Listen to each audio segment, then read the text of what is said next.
ஆனாலும் உங்களுக்கு இவ்வளவு தாராள மனசு இருக்க கூடாதுப்பா. என்னாச்சுன்னு பாத்தீங்கன்னா ரீசெண்டா நம்ம சித்தோட லொகேட் ஆயிருக்க பைட்மிங்கிற கடைக்கு தான் போயிருந்தோம்.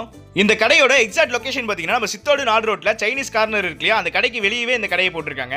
இவங்கள்ட்ட ஃபர்ஸ்ட் நான் என்ன ஆர்டர் போட்டேன்னு பாத்தீங்கன்னா ஒரு ரோஸ் கேக் ஒன்று ஆர்டர் போட்டிருந்தேன். டேஸ்ட்டை பத்தி சொல்லி ஆகணும், வேற லெவலில் இருந்துச்சு. நான் ஆரம்பத்திலே சொன்னேன் இல்லையா உங்களுக்கு தாராள மனசுன்னு. எதனாலனா இவங்கள்ட்ட ட்ரிபிள் சாக்லேட் ப்ரௌனி வந்து நான் ஆர்டர் போட்டிருந்தேன். சாக்லேட் பேருக்குன்னு போடாம நிறைய அள்ளி ஊத்தி கொடுத்தாங்க.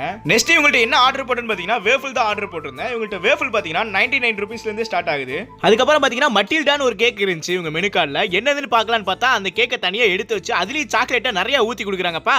இந்த கடைக்கு போனீங்கன்னா மறக்காம இந்த கேக்கை ட்ரை பண்ணி பாருங்க, வேற லெவல்ல இருந்துச்சு. சாப்பிட்டு முடிச்சுட்டு பாத்தீங்கன்னா உங்கள்ட்ட நிறைய டிஷஸ் இருந்துச்சு, அதெல்லாம் பார்த்துட்டு இருந்தோம். ஆலியா பட் கேக், சீஸ் கேக், அதுக்கப்புறம் பாத்தீங்கன்னா லண்டன் ஸ்ட்ராபெரி. நான் அதெல்லாம் ரீல்ஸ்ல தான் பார்த்திருக்கேன். ஃபர்ஸ்ட் டைம் வந்து நேர்ல பார்த்தப்பா. இவங்கள்ட்ட பாத்தீங்கன்னா triple chocolate brownie with ice cream எல்லாம் அவைலபிளா இருந்துச்சு. நம்ம சித்தோட்ல எங்கேயுமே கிடைக்காத குனாஃபா கேக் பவுல், அதுக்கப்புறம் பாத்தீங்கன்னா பென்டோ கேக்லாம் இவங்கள்ட்ட அவைலபிளா இருக்கு. இவங்க கிட்ட பாத்தீங்கன்னா பர்த்டே கேக்ஸும் அவைலபிளா இருக்கு. வேணும்னா இவங்க ஐடியா கொலாபரேஷன்ல போட்டுறேன், மறக்காம டெக்ஸ்ட் பண்ணி வாங்கிக்கோங்க.